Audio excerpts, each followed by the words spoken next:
त्यानंतर एक ब्रेकिंग समोर येते। काँग्रेस पक्षात मोठ्या कालावधीनंतर पक्ष प्रवेश होतोय।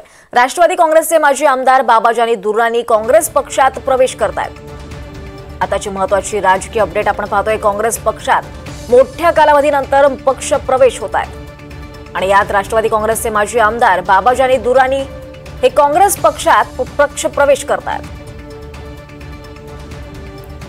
काँग्रेस पक्षामध्ये मोठ्या कालावधीनंतर हा पक्ष प्रवेश होतोय। काँग्रेसमधून इतर पक्षात जाणाऱ्या नेत्यांची संख्या फार मोठी होती आणि आता फार मोठ्या कालावधीनंतर काँग्रेसमध्ये इनकमिंग झालेली आहे। राष्ट्रवादी काँग्रेसचे माजी आमदार बाबाजानी दुर्राणी यांनी काँग्रेस पक्षात पक्ष प्रवेश केलेला आहे। दृश्य आपण पाहतोय। राष्ट्रवादीचे बाबाजानी दुर्राणी यांनी काँग्रेसमध्ये प्रवेश केला आहे।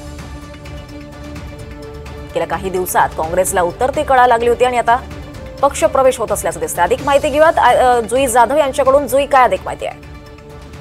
अगदीच आपण पाहतोय दीपाली की काँग्रेस पक्षामध्ये बऱ्याच मोठ्या कालावधीनंतर पक्षप्रवेश होत आहे आणि तो पक्षप्रवेश सत्ताधारी नसून तर त्यांचेच पक्षमित्र जे आहे राष्ट्रवादी शरदचंद्र पवार पक्ष यांच्या पक्षाचे माजी आमदार बाबाजानी दुर्राणी यांचा पक्षप्रवेश होत आहे। आपण पाहतोय की हर्षवर्धन सपकाळ यांच्या उपस्थितीमध्ये हा पक्षप्रवेश होत आहे आणि स्वतः अमित देशमुख देखील या पक्षप्रवेशाच्या वेळी उपस्थित आहे। तर मोठ्या एका कालावधीनंतर काँग्रेसमध्ये असा हा पक्षप्रवेश होत आहे। त्यामुळे निश्चितच काँग्रेसची जी उतरती कळा लागली होती, गळती लागली होती, त्याला कुठेतरी आता स्टॉप लागणार आहे का, हाच एक आता इथे मोठा प्रश्नचिन्ह उपस्थित होत आहे। दुसरीकडे बाबाजानी दुर्राणी यांची देखील कारकीर्द सुद्धा मोठा आहे।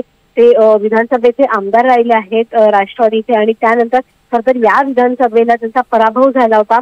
मात्र आता त्यांनी शरदचंद्र पवार यांची साथ सोडत यांची राष्ट्रवादी पक्षाला सोडचिठ्ठी देत काँग्रेसचा हात हाती घेतला आहे। दीपाली, निश्चितच धन्यवाद जुई या सगळ्या सविस्तर माहितीसाठी।